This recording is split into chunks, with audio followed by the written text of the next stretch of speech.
नमस्कार दर्शक मित्रों, मैं आचार्य दुर्गाप्रसाद शास्त्री आप सभी का स्वागत करता हूं आपके YouTube चैनल। यहां पर विविध प्रकार के वीडियो बनाए जाते हैं, चाहे वह आपकी समस्या हो, चाहे वास्तु संबंधी प्रश्न हो और या तो फिर आपके घरेलू कोई प्रश्न हो। वाद विवादों के वीडियो हों, चाहे कोर्ट कचहरी के वीडियो हों, पैसे फंसने के वीडियो हों, यह हर चीज़ बताई जाती है। आपकी अगर कोई समस्या है तो आप हमें बता सकते हैं। साथ ही में वार्षिक फल चाहिए, वार्षिक आपका विश्लेषण चाहिए, जन्म पत्रिका का विश्लेषण करवाना है तो आप हमारे नीचे दिए गए फ़ोन नंबर पर अवश्य संपर्क कर सकते हैं। आपके प्रश्नों का उत्तर यहाँ से दिया जाएगा। तो चलिए मित्रों, जान लेते हैं क्या है आज का पंचांग और क्या कह रहा है आपका राशिफल।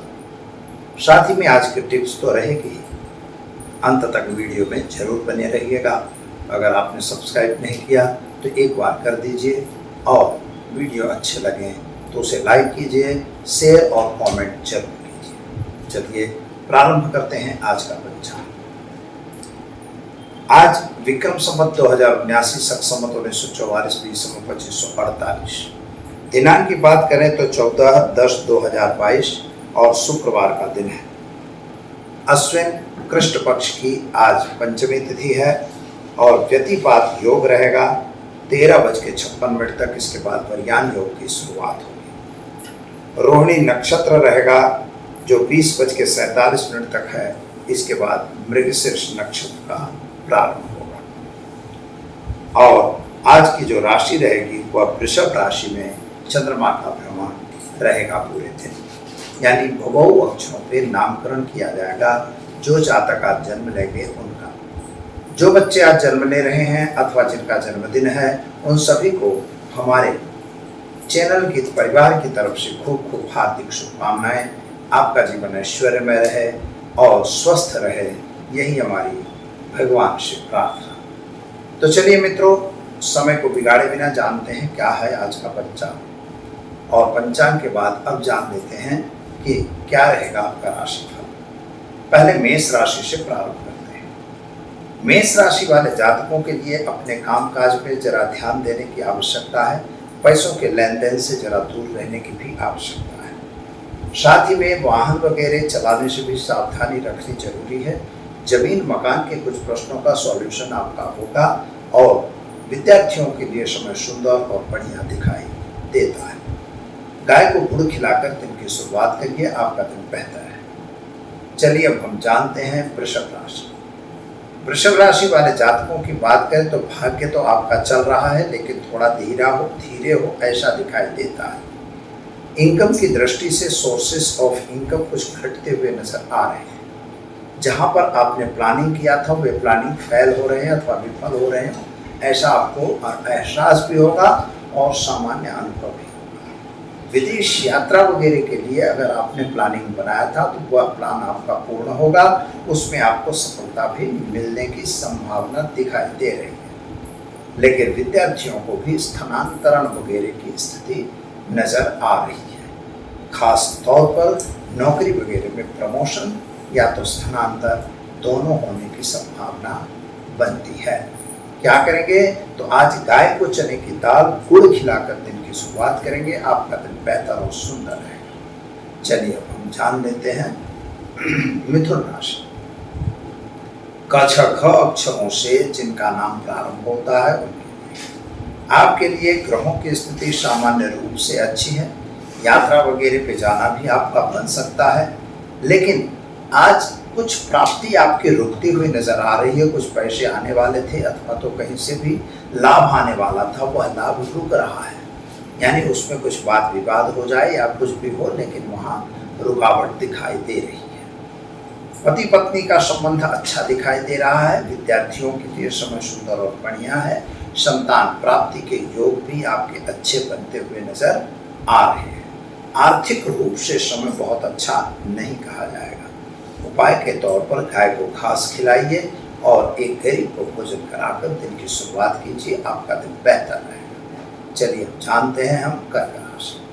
ड और ह अक्षरों से जिनका नाम प्रारंभ होता है उनके लिए आपके ग्रह गोचर की स्थिति की बात करें तो पति पत्नी के बीच थोड़ा मतमतांतर होता हुआ दिखाई देता है। साझेदारों के बीच में भी मतमतांतर होने की संभावना है। नियमित रूप की जो इनकम थी उसमें कुछ घटाव होता हुआ नजर आ रहा है, लेकिन स्वास्थ्य संबंधी चिंताओं में राहत मिल जाएगी और खास तौर पर संतान संबंधी चिंताओं में भी राहत मिलेगी। शारीरिक तौर से समय अच्छा और सुंदर दिखाई देता है। विदेश यात्रा वगैरह के कार्य में आपको सफलता मिलेगी। उपाय के तौर पर गाय को चने की दाल और गुड़ रोटी खिलाकर दिन की शुरुआत कीजिए। आपका दिन बेहतर और सुंदर रहेगा। चलिए अब हम जानते हैं सिंह राशि। म और ट अक्षरों से जिनका नाम प्रारंभ होता है उनके लिए आज आपका स्वास्थ्य थोड़ा नासाज हो सकता है। वायु संबंधी तकलीफ शरीर में हो सकती है। खास तौर पर खर्च का प्रमाण बढ़ रहा है। पैसों का लेन देन अगर कर रहे हैं तो बिल्कुल न कीजिए, क्योंकि कहीं न कहीं पैसे फंसते हुए नजर आ रहे हैं। और ख़ास तौर पर जो लोगों को कहीं यात्रा वगैरह पे जाना है तो हो सकता है यात्राएं कैंसिल करनी पड़ सकती हैं और विदेश यात्रा वगैरह के कार्य में सफलता मिलेगी। परिवार के साथ थोड़ा क्लेश बनता हुआ नजर आ रहा है। क्या करना होगा? तो आज आप घर में घी का दीपक जलाएंगे और ख़ास तौर पर एक गरीब को भोजन कराकर दिन की शुरुआत करें। आपका दिन बेहतर और सुंदर रहेगा। चलिए अब जानते हैं हम कन्या राशि। पठना अक्षरों से जिनका नाम प्रारंभ होता है उनके लिए आपके लिए ग्रहों की स्थिति के हिसाब से समय बढ़िया है। संतान को लेकर थोड़ी सी चिंता आपकी चल रही है। पुराने प्रेम संबंधों में तकलीफ होती हुई दिखाई देती है, यानी प्रेम संबंध टूटते हुए नजर आ रहे हैं। जल्दबाजी में लिया हुआ निर्णय हमेशा नुकसानदेह होता है। यह चीज को मान के आपको चलना होगा। परिवार के साथ का जो क्लेश था वह क्लेश आपका ठीक हो रहा है। जमीन मकान संबंधी प्रश्नों का सॉल्यूशन होगा। विद्यार्थियों के लिए समय सुंदर और बढ़िया है। क्या करना होगा? तो आज आप एक गरीब को वस्त्र दान देकर दिन की शुरुआत कीजिए। आपका दिन बेहतर और सुंदर रहेगा। चलिए अब हम जानते हैं तुला राशि। रत अक्षरों से जिनका नाम शुभ होता है उनके लिए आपके लिए ग्रह गोचर की स्थिति तो सामान्य है। नए लोगों की मुलाकातें भी आपको फायदा दिलवाएंगी, लेकिन जल्दबाजी का निर्णय आपको नुकसान दे सकता है। पैसों का लेन देन करने से जरा दूर रहना है। संतान संबंधी चिंताओं में राहत मिलेगी। विद्यार्थियों के लिए समय सुंदर है। विदेश यात्रा वगैरह में फायदा दिखाई दे रहा है। क्या करना होगा? तो आज आप एक गरीब को भोजन कराइए और साथ ही में गाय को गुड़ खिलाकर दिन की शुरुआत कीजिए। अच्छा दिन जाएगा। चलिए अब हम जानते हैं वृश्चिक राशि। न और य अक्षरों से जिनका नाम प्रारंभ होता है उनके लिए आपके लिए ग्रहों की स्थिति सामान्य अच्छी है। यात्रा वगैरह पे भी आपको जाना हो सकता है। नए व्यक्तियों की मुलाकातें भी हो सकती हैं, लेकिन एक बात का ध्यान रखना है कि आपके पारिवारिक क्लेश बढ़ता हुआ नजर आ रहा है। स्वास्थ्य संबंधी थोड़ी सी चिंता हो सकती है और माता के स्वास्थ्य को लेकर थोड़ा परेशान भी हो सकते हैं। उपाय के तौर पर आज बंदरों को फल खिलाकर दिन की शुरुआत कीजिए। आपके लिए दिन बेहतर और सुंदर रहेगा। चलिए अब हम जानते हैं धन राशि। भड़ अक्षरों से जिनका नाम प्रारंभ होता है उनके लिए आपके ग्रह गोचर सामान्य रूप से अच्छे हैं। यात्रा वगैरह पे आपका भी जाना बन सकता है। नए व्यक्तियों के साथ का संबंध भी अच्छा दिखाई देता है। नौकरी वगैरह में आपको प्रमोशन मिलेगा। अगर व्यापारी हैं तो व्यापार में भी सफलता मिलती हुई नजर आती है। विद्यार्थियों के देश में सुंदर और बढ़िया है। विदेश यात्रा वगैरह में आपको फायदा होगा। क्या करना होगा? तो आज आपको एक घर में घी का दीपक जलाइए। एक गरीब को भोजन कराकर दिन की शुरुआत कीजिए। आपका दिन बेहतर और सुंदर रहेगा। चलिए अब जानते हैं मकर राशि। खज अक्षरों से जिनका नाम प्रारंभ होता है उनके लिए आपके लिए ग्रहों की स्थिति के हिसाब से देखा जाए तो आप सुबह से ही थोड़ा उचाट में हो ऐसा लगता है। जल्दबाजी करने की आवश्यकता बिल्कुल नहीं है। विदेश यात्रा से अथवा तो विदेशी लोगों से आपको कोई फायदा हो ऐसा योग बन रहा है। आर्थिक रूप से समय थोड़ा सा कमजोर दिखाई देता है, अतः अपने खर्च पे कंट्रोल करने की आवश्यकता है। स्वास्थ्य संबंधी थोड़ी सी पीड़ा हो सकती है। पति पत्नी का संबंध अच्छा है। संतान संबंधी चिंताएं बढ़ती हुई नजर आ रही है। क्या करना होगा? तो आज आप एक घी का दीपक जलाइए और गाय को चने की दाल गुड़ और रोटी खिलाकर दिन की शुरुआत कीजिए। आपका दिन बेहतर और सुंदर रहेगा। चलिए अब जानते हैं हम कुंभ राशि। अक्षरों से जिनका नाम प्रारंभ होता है उनके लिए आपके लिए ग्रहों की स्थिति तो सामान्य है। पैसों का लेन देन करने से दूर रहना है। खर्च का प्रमाण आपका बढ़ रहा है, स्वास्थ्य थोड़ा सा नासाज दिखाई देता है और पति पत्नी का संबंध अच्छा है, लेकिन संतान को लेकर थोड़ा सा आप चिंतित हैं। जमीन मकान के प्रश्नों का सॉल्यूशन आता हुआ नजर आ रहा है। क्या करेंगे आप? तो आज आप एक गरीब को भोजन कराइए, दिन की शुरुआत कीजिए, आपका दिन बेहतर और सुंदर रहेगा। चलिए अब हम जानते हैं मीन राशि दचथौ से जिनका नाम प्रारंभ होता है उनके लिए। आपके लिए ग्रह गोचरों की स्थिति के हिसाब से देखा जाए तो समय अच्छा है। मन तो उत्साह से ही भरा हुआ दिखाई देता है, लेकिन खर्च का प्रमाण बढ़ता हुआ नजर आ रहा है। सोर्स ऑफ इनकम घटती हुई नजर आ रही है। संतान संबंधी चिंताओं में थोड़ी राहत मिल रही है। पति पत्नी का संबंध अच्छा होगा। भाग्य आपका साथ देगा। यात्रा प्रवास का योग बनेगा। विदेश यात्रा वगैरह में भी फायदा होता हुआ नजर आ रहा है। क्या करना होगा? तो आज आप गाय को चने की दाल को रोटी खिलाकर दिन की शुरुआत कीजिए, आपका दिन बेहतर और सुंदर रहेगा। तो दर्शक मित्रों, ये तो हमने देखा 12 राशियों का राशि फल। अब हम जान लेते हैं आज की टिप क्या है। एक प्रश्न लोगों ने बहुत ज़्यादा पूछा हुआ है कि वास्तु संबंधी मकान अगर लेना है हमें तो विशेष क्या ध्यान देना चाहिए। प्रश्न थोड़ा विचित्र भी है और थोड़ा अच्छा भी है कि भाई हम वास्तु, आजकल हम देखते हैं कि वास्तु से रिलेटेड मकान कम मिलते हैं। बताएंगे, वहाँ बोर्ड मारा है कि यह जो बिल्डिंग बनी है बिल्कुल वास्तु के सिद्धांतों से बनी है, लेकिन जब मित्रों अंदर जाया जाए तो बिल्डिंग में वास्तु का एक भी सिद्धांत नहीं रहता है। ऐसा हमने कितनी जगह देखा है। तो यह जो स्थिति बन रही है, तो ये क्या, तो आप कंफ्यूज हैं। यूट्यूब में आप बहुत सारे वीडियो देखते हैं, हमने बहुत सारे वीडियो डाल रखे हैं जिसमें ईशान कोण का है, नैऋत्य कोण का क्या है, वायव्य का क्या महत्व है, हर पर वीडियो बने हुए हैं।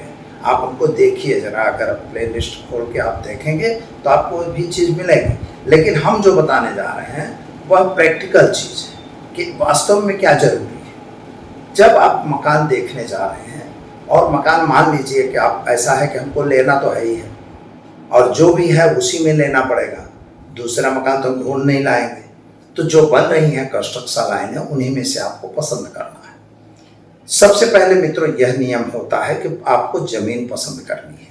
आप जमीन में जाइए, जमीन को देखिए, जमीन कैसी है, उसका क्या पावर है, उसमें क्या आपके लिए एबिलिटी है, तो उस जमीन को आप लेने का प्रयत्न कीजिए। अगर वह जमीन आपके लिए, land is profitable for you, अगर आपके लिए वह प्रॉफिटेबल है तो अवश्य आपको उसको लेना है, उसमें ही आपको मकान लेना है। मान लीजिए कि आपका मकान प्रॉपर वास्तु में नहीं है, लेकिन लैंड अगर आपके लिए प्रॉफिटेबल है तो बेसिकली लैंड को देखना चाहिए। मान लो उस पर 56 मंजिल की बिल्डिंग बनी है, लेकिन अगर लैंड जरूरी है तो आपको लैंड देखना है। कुछ लोग ऐसा मानते हैं कि वास्तु के जो, मतलब जमीन की ऊर्जा जो है वो 3-4 मंजिल तक रहती है, इसके बाद नहीं रहती। तो ऐसा नहीं है, इसलिए उसके ऊपर हमको वास्तु के सिद्धांतों को नहीं मानना है।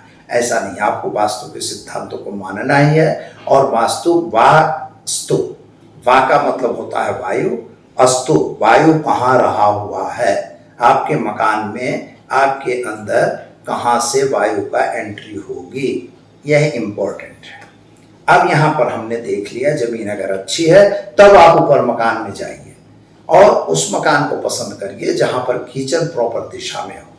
किचन की प्रॉपर दिशा हमने बताई हुई है कि अग्नि दिशा में ही होना चाहिए, बने वहाँ तक। मान लो कभी उत्तर वायव्य में है तो उसको चला सकते हो, लेकिन ईशान में या नैऋत्य का किचन बिल्कुल नहीं लेना चाहिए। दक्षिण का भी किचन नहीं अलाउ है। तो यह हमें देखना होगा। दूसरे नंबर पर उसका टॉयलेट बाथरूम कभी भी ईशान कोण में या नहीं होना चाहिए, बने वहाँ तक। अगर ईशान में है तो वो ठीक नहीं है, यहाँ वहाँ पर नहीं लेना चाहिए। ये सिंपल है। और जगह पे भी बंधन है, लेकिन और जगह चल सकता है, लेकिन वहाँ नहीं चल सकता। बस इसको देखना है। एंट्री उसकी नैऋत्य की नहीं होनी चाहिए, यानी नॉर्थ वेस्ट की एंट्री भी हमें नहीं लेनी है। बस ये 3 सिद्धांत कम से कम अगर मान के आप चलते हैं मित्रों, तो आपका प्रॉपर वास्तु वाला मकान मिल जाएगा। आप उस मकान में रहेंगे, आप सुखी होंगे, संपन्न होंगे। तो अगर ये प्रश्न आप समझ गए हैं तो बहुत अच्छा है। अगर फिर भी कोई सवाल है तो हमें नीचे फ़ोन नंबर पर आप संपर्क करके विशेष माहिती प्राप्त कर सकते हैं। तो मित्रों, समय हुआ है इजाज़त लेने का। कल फिर मिलेंगे इसी समय इसी चैनल पर। तब तक के लिए दीजिए मुझे इजाज़त। नमस्कार।